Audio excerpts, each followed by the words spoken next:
Good evening, everybody. We need to rebrand them. Town of Richmond meeting of Water and Sewer Commission, February the 3rd, 2025. Welcome. Public comments. Anybody? The groundhog allegedly saw his shadow. Oh, However, I'd like to point out that Punker County Phil is wrong 80% of the time. Oh, boy. This week. Yeah, you did. Good. I'm keeping it short. It's worse than 50-50. Oh, man. Glad he's not playing on any Major League Baseball games. Can you blame him? Somebody reaches into his den and pulls him out of the ears. Yeah. All right, that's our public comments. Additions, deletions, or modifications to the agenda? No changes. All right. First up, approval of purchase orders. We've got 3, I believe. Yep. And purchase order 4914 for 22,220 and 18. 4915 for 43,394 and 4974 to Simple Roots IT for $23,001. Would anybody like to make a motion for any of those POs? Not really.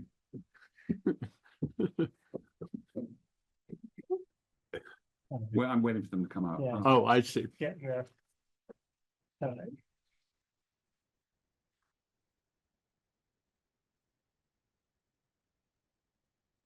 So this one for M&T, I have been behind the 8 ball this weekend. Much as I look forward to the agenda and stuff coming out. This is for phosphorus. Yeah, I think this is, This was the phosphorus optimization plan that they did for it. well, no, this is for an upgrade from many years ago. Yeah, Oh. this isn't recent. This is, We pay Fairly- this annually, right? yeah, paid annually. And it's a pretty, I think there was, this is, I think, goes back to the original 20-year study maybe. And there's some additional work on it, yeah. I think it's part of the bond. Yeah, Mr. it- Chairman, I move, Did it every year since I've been here. we approve purchase order 4914 to M&T Bank Wilmington Trust in the amount of 22,220 and 18 cents. So a second? Is Bart, I'll second that. Any further discussion? I do have a quick, just, why is it called phosphorus loan? Don't know. I'm not really sure. I think it was for a phosphorus reduction of some sort. okay. The project predates me, so I don't have it off the top of my head. That would make Sorry. sense now, Yeah. reducing the effluent loading into the river. Hmm. Okay, all right, calling for a vote. May I have your vote, please? That's fine. Aaron, I. Bart, I. Jay and I. Morgan, aye. Motion passes. Purchase order 4915. Would anybody like to make a motion? Seems a lot for 20 years. Mr. Chairman, matter the purchase order I think- 4915 for admin services. I move we approve it, and it's, what is it, $13,018.20? Nope. 43,000. 43,394. Yeah, $394.80. Oh.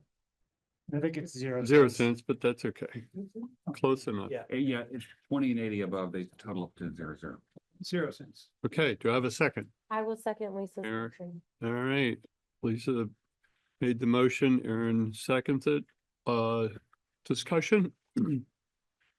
No further discussion, calling for a vote. Let me know what your vote is, please. Lisa, aye? Aaron, I. Bart, I. Jay and I. Morgan, aye. Motion passes. Last purchase order number 4974 to Simple Roots IT Services for $23,001. Yeah, and this is just amendment. Their prices went up by 5% for 2025. So, and the water and sewer portion of this is fairly small. It's about $46 per month. So it just went up a little bit. I was gonna say that. What's the PO number again? Yeah, go back to that. 4974. I can do it if you want. I have it right here. There you go. I move to amend purchase order number 4974 to Simple Root for IT services in a total of $23,001. Noting that the Water Resources Department only pays a portion of this total because it is split with the general fund. Lisa, I'll second. All right. Further discussion? Questions? No. All right, no further discussion. Calling for a vote. Please let me know what your vote is. Lisa, aye? Aaron, I. Bar to I. Jane, I. Morgan, I, motion passes. Okay. We have a couple warrants here. Mr. Chairman, move to approve the warrants as presented. Okay, Bart, I'll second that. okay. Any discussion on the warrants? Calling for a vote to for the warrants as presented. Lisa, aye. Aaron, I. Bart, I. Jane, I. Morgan, I. Motion passes on the warrants. Okay. And then the minutes are last. That's right, our as far as motions. So minutes from January 21st, 25. Morgan, this is Bard. Motion to approve the minutes of January 21st, 2025. Lisa, I'll second. Okay. Any amendments or discussion to those minutes? Nope. Okay. No further discussion. Calling for a vote to approve the minutes from January 21st, 25. Lisa, aye. Aaron, I. Bart, I. Jane, I. Morgan, I. Motion passes. All right. Housekeeping out of the way. First up, consideration on holding the second commission meeting of February 17th on Tuesday, February the 18th of this year. Because of President's Day. Because of President's Day. That's right. It's a holiday. Everybody's going skiing that day. I'll be on the beach. Oh, okay. Oh, yeah, that's right. You don't want the meeting to move. No, I'd love it to be moved because otherwise I'm going to be flying back from Turks and Caicos. Any further discussion on beach time here? No. I'm gonna be there for 3 days. It's only, I'm not gonna get a 10.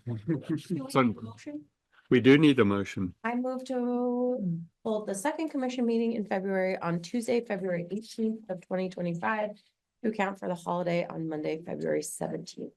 Bart, I will second that. All right, any further discussion? Deep subject here. No further discussion, calling for a vote. Lisa, aye. Aaron, I. Bart, I. Jane, I. Morgan, I, motion passes.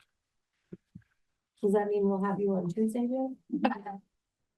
Assuming the pirates don't get me. I have one comment to make. I will not be here. Would somebody like to chair? Thank you. Thank you very much. Appreciate it. No, he's gonna go to Duluth, Minnesota. I'm actually further north than that. I'm going to Quebec City to go skiing, so Well, nice. Nordic skiing. Yes, thank you. Okay. Discussion of the water tank inspection report. So we have Todd here. Yes. Engineer. Hey, Todd. You want to sit up here? Well, since there's no mic in that corner, it'd be good if you did. Yeah. So Huh? Todd Hindinger, did a wonderful, wrote up a wonderful report after inspecting the water tank and looking at all our concerns. So maybe you could give us a brief summary of your thoughts or I'll do that. concerns or not. Only when brief gets too long. Let's see. What I can do, I think, Josh has already heard my summary before. Yeah, that what you gave to us and the attorney was perfect. Yeah, okay. Yeah. And then if also, is there anybody here who hasn't read?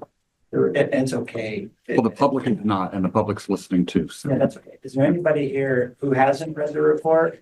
We, Who has no familiarity with it at all? So everybody. yeah, and we went over it last meeting 2 weeks ago too, so. Right. And we have, can you share that report up on the screen Yeah, right now? I I'll think, do that. Pictures say a lot. what's that? The pictures sort of say a The lot. pictures really do. And I think if we could get the report up, Yep. and then what I think is helpful as we work on that is just to get a sense of the scope of these cracks, right? I think I originally got involved, or one of the main things is we wanted to say, do we have a structural problem that's a big concern here? There's evidence that the tank is leaking. It's very pronounced because of the green color. And if it's leaking, do we have big structural concerns? So this is a great picture because it can be hard when we think about cracks. We've all seen cracked driveways. We've all seen cracked foundations, and the cracks that we see in driveways and curbs and sort of the typical infrastructure are very big. The cracks that this tank has, what we would consider to be very small. And so this just happened, I have this crack gauge. And if you look at the smallest number, that 0.004 inches on the upper right-hand corner, can I stand up and point? Yeah. This is a typical crack that exists on the tank. And this is 0.004 inches. And that you can see just visually the thickness of that line. It's actually a little bit bigger than the crack. And so, and then just to give you a sense of how big this actually is, this is an inch here. This is the regular measuring tape, and then that's broken out. Of course, that scale doesn't make sense. 1/8 of an inch, we'll start to get this. So that's the typical crack. The cracks are going to, they can exist on either side of the tank. They can exist all the way through. And when you have a crack that's that small and you have water pressure on it, it's probably going to leak. The cracks we have some indication that the cracks and leaking were present from day one. As soon as they built this tank, the way we check the tanks is we build it, give it a little bit of time for the concrete to come up to strength. Then we fill the tank up before you backfill. And it's really a good time to do it because you can see the leaks. Right after they construct a tank like this, there'll be a lot of big obvious leaks from old form ties, little holes that were in it to construct it that they didn't patch. And then there'll be leaks sometimes at the control joints where they built the tank in sections. There's a PVC water stop that goes through. It gets cast in one wall. They're about this long. It gets cast in one wall so that you can then cast another wall right against it. And of course, the concrete is not continuous through that. So that PVC will then seal it. But it's not uncommon that they get abused when the tank is being built. And sometimes they'll get shoved to the side, or the concrete won't get vibrated exactly right. So it's fairly common with a big tank like this. Each of the floor was poured in 6 pieces. The walls were poured in 6 pieces. The roof was poured in 6 pieces. That's a lot of linear feet of joint. So when they fill the tank up, it leaks. It looks like they had some initial leaks, and then later, as the concrete itself shrinks, more leaks show up. So you have them finishing the tank sometime late 2015. And then there's some change order requests for more time. The town granted them more time to continue the project, and it looks like the documents aren't exactly clear, but the sealing was ongoing into the summer, I think, and they gave them through the end of July of 2016 to do this. We have some pictures of them. We have one picture that's in the project records of them sealing the cracks, and they look just like classic concrete cracks that they're sealing. What they do is they drill holes, and it's really hard to see it happen to your brand new tank. It's very intrusive, but they drill holes all the way up the crack. They'll just follow that crack all the way up, drill the holes, and then they start injecting epoxy, or the material that reacts with water. So when there's water in the tank, you inject this material, it starts a chemical reaction. It makes sort of like, it's akin to foam. It ends up looking like foam. It goes in like a thick liquid, turns into foam, and that seals the crack. So they inject the epoxy, they stagger the joints, but the drill hole goes right through the crack. And then they inject it till the next hole shows epoxy squirting out. Then they end up there, and they work their way up. It tends to be fairly effective at sealing those original construction joints It's really effective there because they don't move. And if they move a little bit, there's that water stop there. It's fairly effective at sealing those initial shrinkage cracks, those things that happen as the concrete itself cures. It's not as effective at the temperature and shrinkage cracks because they're new over time. Every time that we can talk about temperature change later, but so a lot of the cracks were sealed, but we don't have any paperwork that says you're done. It doesn't leak. Thank you very much. So the project documentation tapers off. Well, there's really good documentation for the planning process. We have some photos during construction, but we don't have any testing data. We don't have any inspection data. And so some of the clues that we would get to what's happening with the cracks, we don't have any evidence for. Okay. So there's another good exhibit. Can you put one of maybe the roof cracking?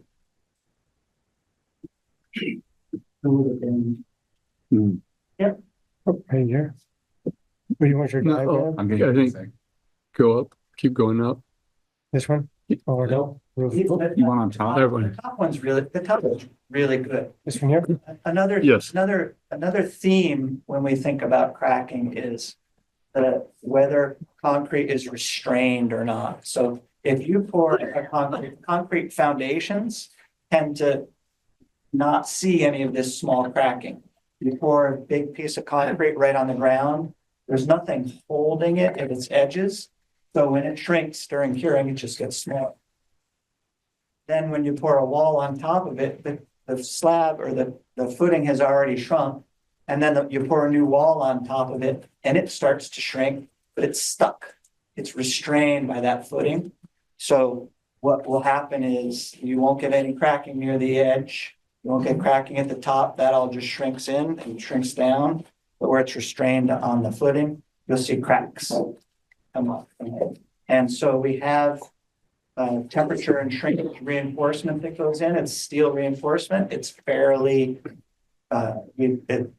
close together so that when those cracks happen, the crack opens and then the steel will pick up that strain. What used to be tension in the concrete, it's not very good at tension, and the concrete cracks, and then the force is transferred to the rebar, and that rebar stops the further movement.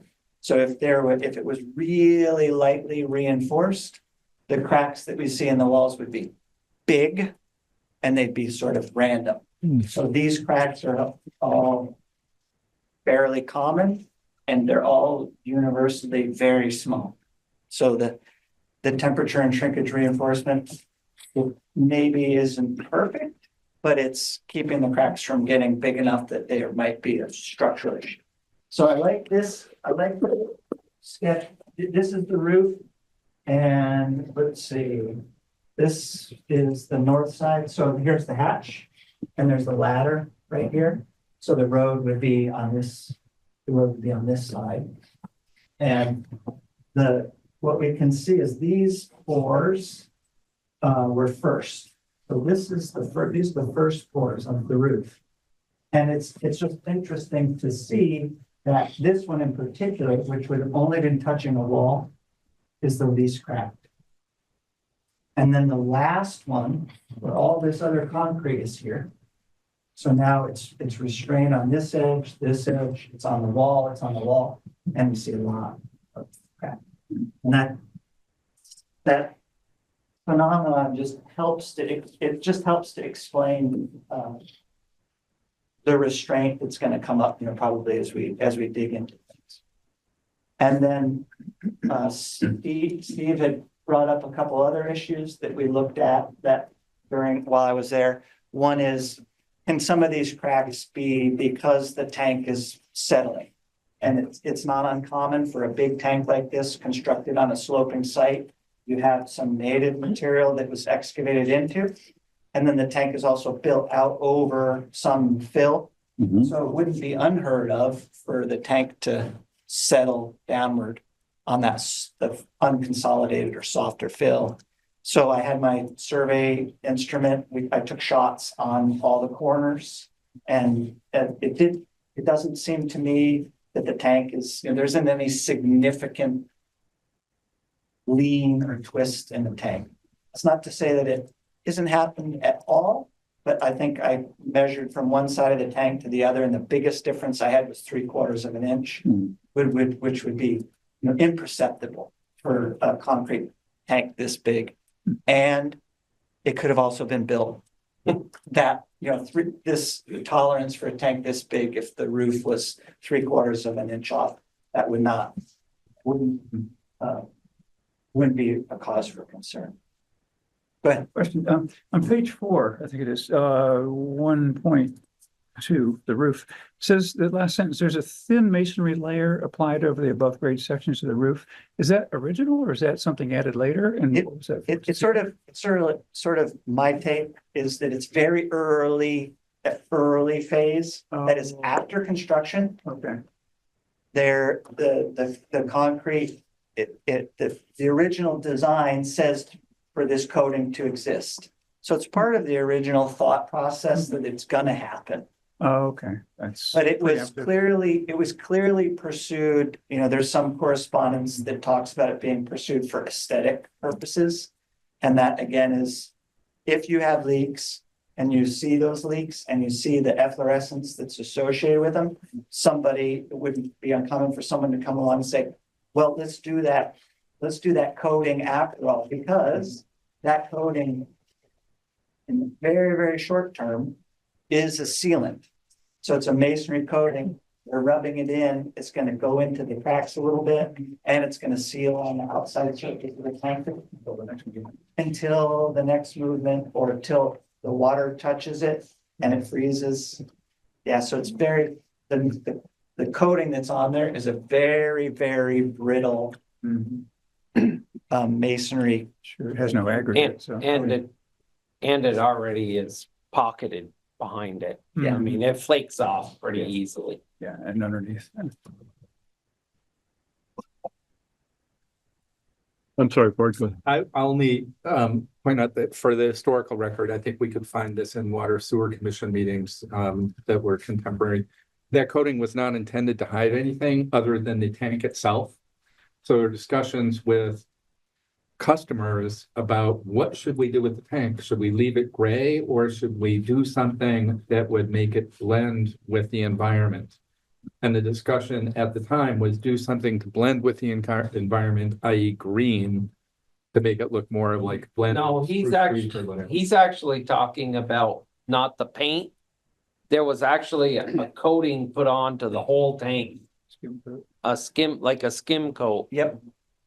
We were told at the time you can't do just paint. I'm just telling you the conversation in this room at the time. I think the paint though came in several years after completion, because I was here for the paint, which was like 19 or 20. It was like a high school project that Paint was like they were doing I remember the origin of the paint was there was the volunteer service hours for the high school.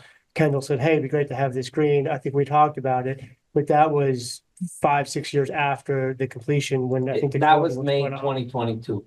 Okay. 22. And then the coating, I think, was put on shortly after completion. Is that Correct. so? They're two separate things. Yeah, the masonry coating that I'm talking about is a very physical. Yep. It has a very physical thickness to it. It's almost like a stucco. Right. But it is very much like a stucco. Right. And about as useful at that thin layer. Beauty's on the screen.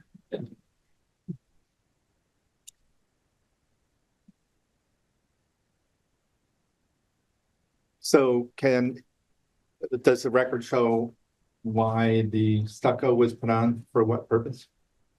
I think that when I read through this and talking to the people I've talked about, is that it was originally part of the plan. It shows up on the design plans as applying this coating. Yeah. And then I think it wouldn't be uncommon for that to just be left off. But in this case, it was applied for the aesthetic reasons and to seal the outside surface. So there was both, I think both intents. I think some of it was, in my opinion, to hide where they had drilled the holes Mhm. in the cracks. To make it look like one piece of concrete again. Mhm. Unfortunately, what happened was the water got behind it, freezing and thawing, and now it just flakes off. And that's, I think what you're saying is absolutely correct. If we look at the one picture, can you scroll through the pictures? There's one that's taken back at the end of the construction of the tank where you can see the workers doing that drilling.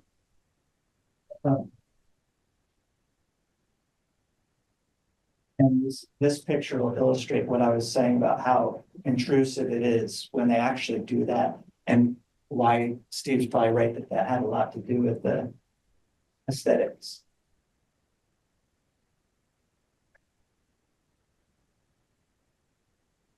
Yeah, I don't recall if, People. would it be, it wouldn't be earlier in the report.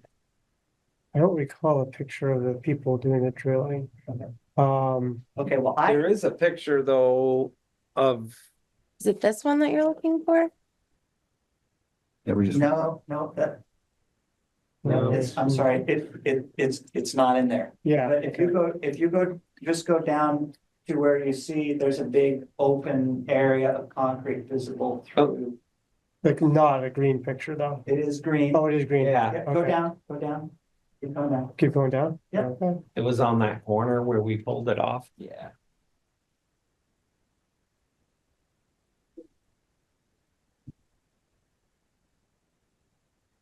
Doesn't show the drill holes. Okay, so this picture here, you can see that's a patch drill hole. So this is an original crack. And all up and down this crack, there would have been drill holes with what seems to be little rubber bushings almost shoved in there, but that was a pressure nipple like you'd see for the grease gun Burning jet for injector. injecting, yeah. So it's really, really rough looking.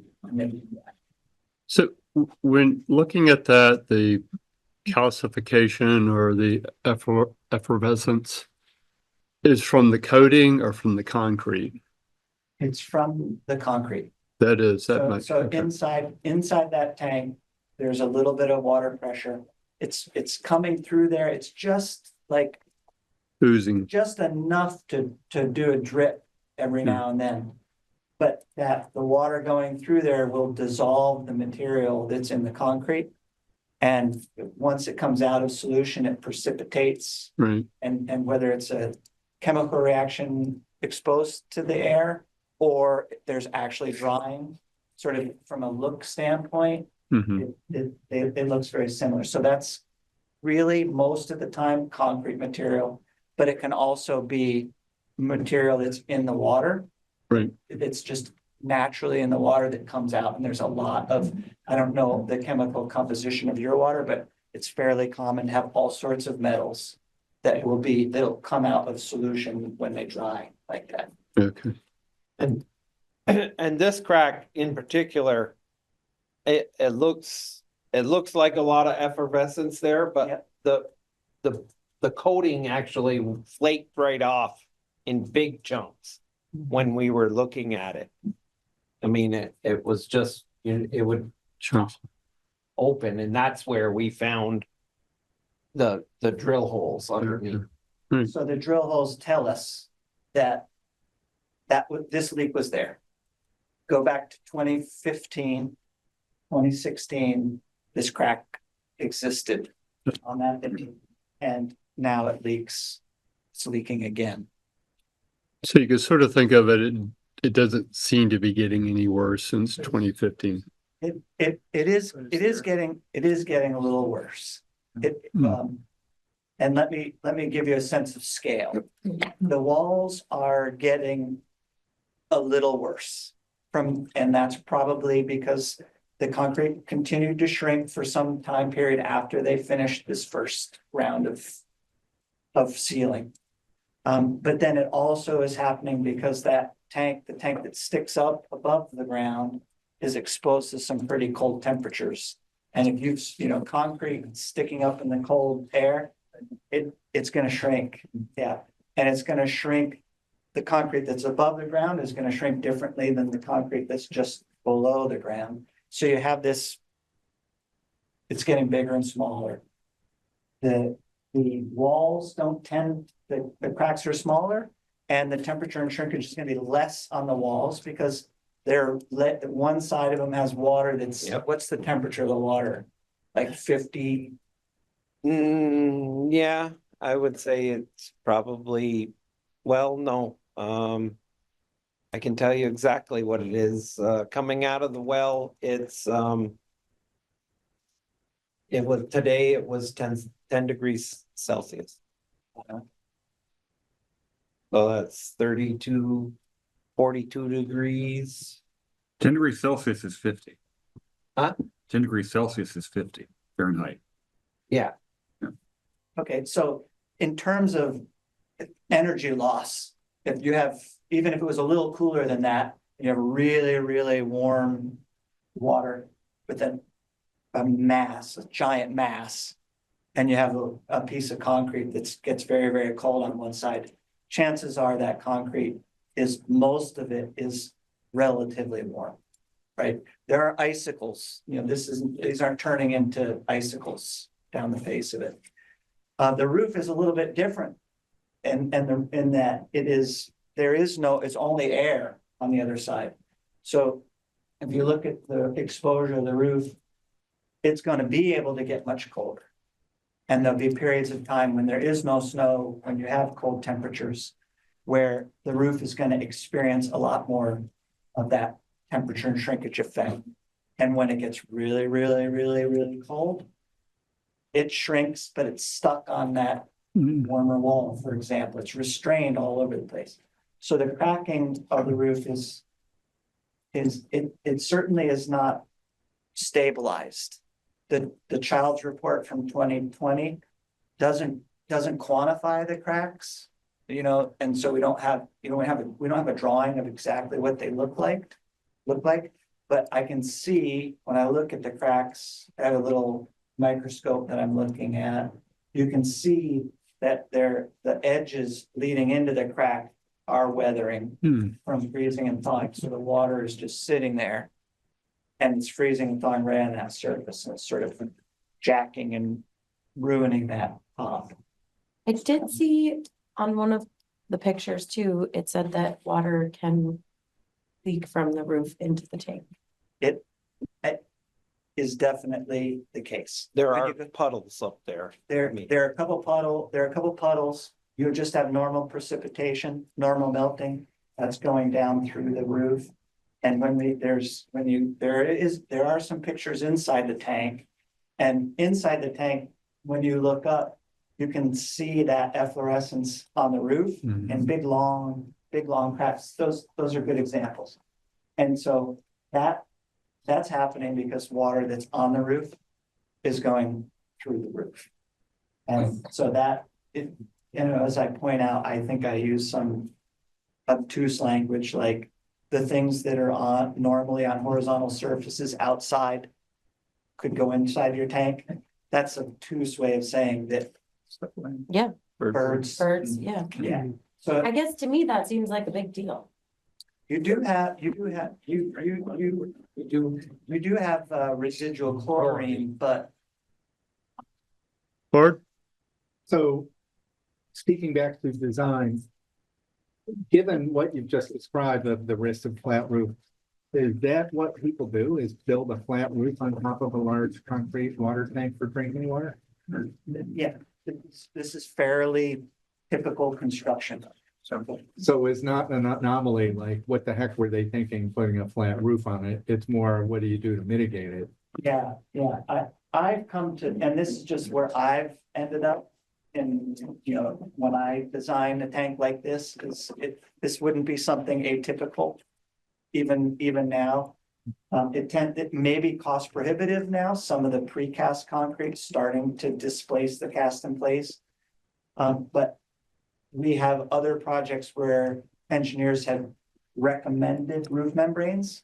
And when it comes to be, when the deciders at the select board level hear something that's recommended, they say, well, that must be optional. And so now I don't recommend roof membranes anymore. I would just make it mandatory. And membrane would be on the Something like that. outside. A membrane is a layer on top of this, because what you have is a structure that is functioning well, but it is susceptible to cracking just by virtue of the construction technique and the design. And you can really help it out by putting a membrane on top. And that's sort of recommendation one that I made. But you, Bart? yeah, you said R1, the roof membrane, I assume that would be sealed, the seams would be sealed to be essentially a monolithic. Yeah, you Membrane. yep, you seal the crack and then the membrane goes over the top. Now, what, is there a value in extending that over the sides? I mean, to protect it and continue the runoff off the membrane, protect the sides with.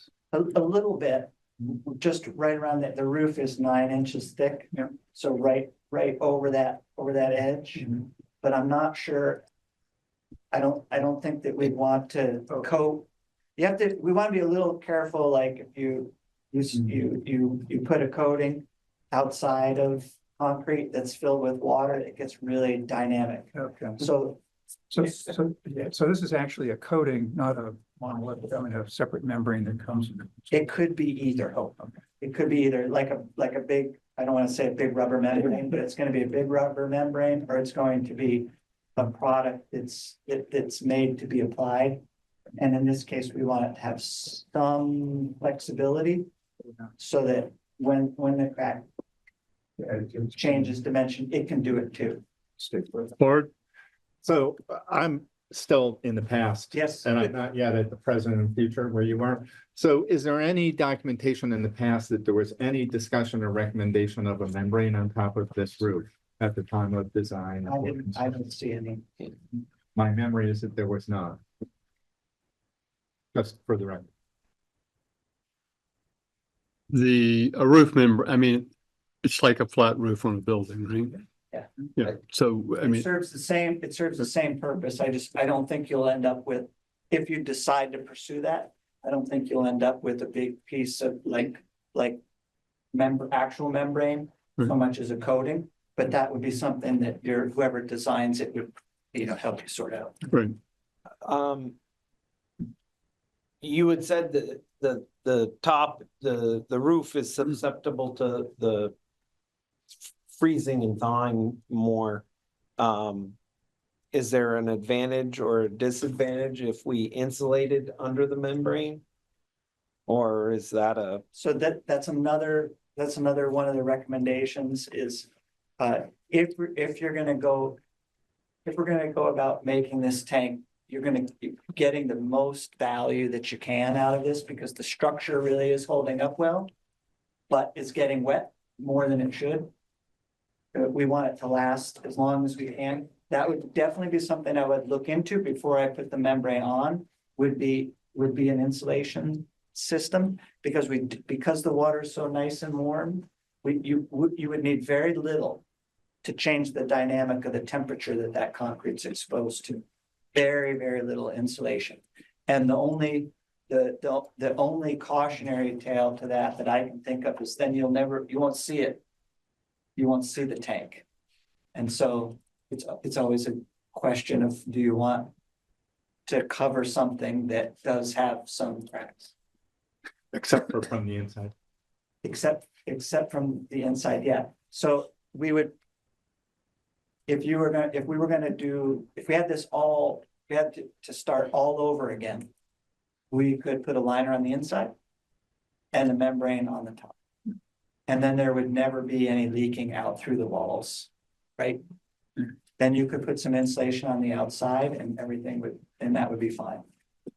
At this point, putting a liner inside is gonna be, prohibitively expensive. I would not accomplish at this stage very much. It would be, you'd have to shut it down. And you'd have to go in there and seal all the cracks and then apply it, and I'm not sure. it doesn't seem like shutting it down is really an option. Not really. No, not really, you're right. No, and I do, just another recommendation is to consider that if you're concerned about these cracks and the water moving through them, you can seal the cracks on the inside. But here's my recommendation says, someone needs to figure out how feasible that is and what that expense would look like, and work with Steve and you guys to figure out how to do it. Because, sending divers in there to do sealing of cracks is very complex. But a lot of the cracks that are in there are really easy to see, particularly in the corners.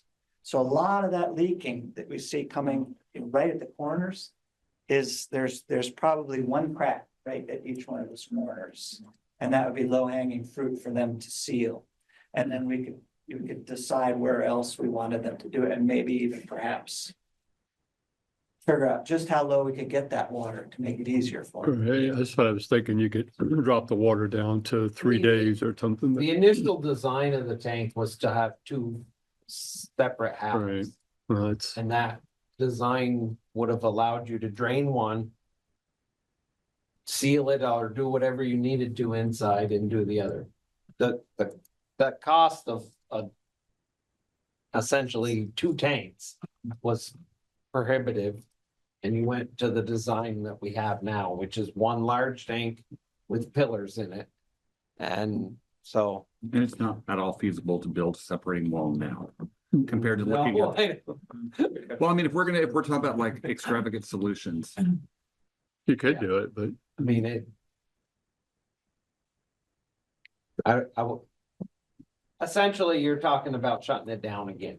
you I know, mean, to do that. So, I mean, if you were gonna do that, then you would seal the whole tank. right, right. Good. But it really can't be done. Well, I We think lose fire protection, we lose. right, we need to move along. Yep. So it sounds like, just in summary, that we need to be thinking about this membrane for the roof as a topic. Right, and then maybe taking the exterior, whatever, stucco off, if that's a value as far as aesthetic value or not. Maureen, perhaps at a future meeting, we just pull up the recommendations 1 through 6, and I don't see a page number, but towards the end of the report. Okay. In advance of the photos and illustrations, and contemplate what we want to take Okay. action on. And they're prioritized in a, I think, useful fashion. Yeah. One last comment here, epoxied rebar. I think that was one of the things driving this report, and you commented on that. So maybe just a Yeah. quick comment. on- I think there was a PowerPoint or a slideshow that was included, and there was some correspondence with Childs, who's the original design engineer, with, was it some town official? I don't Who's a remember. former commission member. Okay. And that question had been posed. And in that correspondence, there was a slideshow that talked about the design code that we use, this ACI 350 for this, and it requiring epoxy coated reinforcement. And my take looking through the slideshow was I don't know who made it, why they made it. It's like a webinar or something, but I use the ACI 350, and we do have times when we would upgrade the exposure category of a concrete structure to include epoxy coated reinforcement. And they tend to be times when we're applying de-icing chemicals.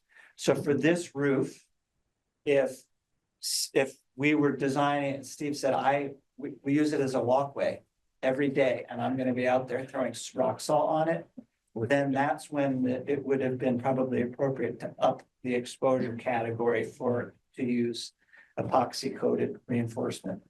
But in lieu of that, just to have a little residual chlorine in there and environmental exposure that's just water, from the outside from the rain, then it wouldn't have been a cost-effective or appropriate. Okay, It certainly wouldn't have been required, And it probably wasn't even appropriate. So in my notes, I just say, I don't find that there is a design error in not specifying it. So it's not best practices, then it's, Not for this, right, not for this tank. okay. I think I did a desktop sort of simple set of calculations to check original design. Again, it was just simple, and nothing about that made me think you should pursue more structural analysis. So I sort of set that aside. I identified a couple reinforcement ratios that that were a little bit on the low side. There could have been some more of that horizontal reinforcement, but it's right sort of at Bare the minimum. no, the decision of whether to change the ratio is right, sort of borderline. So it wasn't a glaring issue. So I didn't really find anything wrong with the design plans or the design that caused me concern. Materials, okay, great. And we You- talked about whether the tank had settled. I didn't see any settlement So, issues. right, And then we talked we talked to the lawyers a little bit about liability. And so I don't know to what extent the board's interested in it, but what we don't have, and one of the recommendations is to dig into the files to see if you have any of the old information that was available, the testing and inspection. And I do make a recommendation saying, if you can't find any of that, then it would probably be appropriate to do some concrete testing. So we have a snapshot of what the concrete material, where it's at. Because all of these, my whole report is prefaced on, I don't have that information. I don't see anything particularly problematic. Try and get the information for free. But if you don't have it, there's enough cracking out there where it would be wise to do this concrete testing. We take a core of the concrete. There's some select places where we could do it without having too substantial effect on the tank. You just take that core, you can send it to be tested, then we'll know its strength, we'll know its the air content that it has, and they can look for any flaws with the concrete mix itself. It's not it won't be terribly expensive to do that, and it would give us some clues if there really was something else happening. I'd be really surprised if SD Ireland didn't force cores, at the time. I mean, of course, they're not exposed to the same environment. The contract requires it, Mhm. right? The contract required independent testing and such, but There's It's no sort of- evidence. we don't have, I would only be guessing. So it is completely common for a concrete contractor to do tests. It's also common for them not to. So we don't have any, I don't have anything telling me one way or the other. And we have testing requirements in project specifications all the time that don't get followed through on. So when you have to authorize concrete construction in the future, consider making sure you do the testing. Checklist. Yeah. I'm going back through meeting minutes and there's lots of information in the old minutes about seepage and what they were doing for testing. That So would be it great. might be worth printing, like I'm reading one right now that says there was currently seepage at twice the allowable rate. Some sweeps were strong, but others were self-sealing due to a concrete additive. So I think there's information to be found by looking through those here. The testing would have been cylinders that would have been Yeah. poured at the Poured at- time. Out of the same batch. And I can, 2016. I can tell you that 90% of those never get tested. I went back to 2015, 2016. Yeah. But this one is in January of Yeah, 2016. so that, all of that would be great information just to help us understand what's going on. And those minutes probably have a reference to whoever the independent testing lab was. Just- Somewhere in there. There's just with that. Alan Huizinga of GME and then Who is defunct? SD Ireland. There's Mr. Chamberlain. Yeah, there's a lot of, Yeah. it seems like there's a fair amount. We might be able to find a clue there. Yeah. Okay. We can okay, follow, we skip some. all right, Todd, thank you so much. That's great. Mr. Chairman, in the interest of time, I move that we move everything else on the agenda to next time. Okay.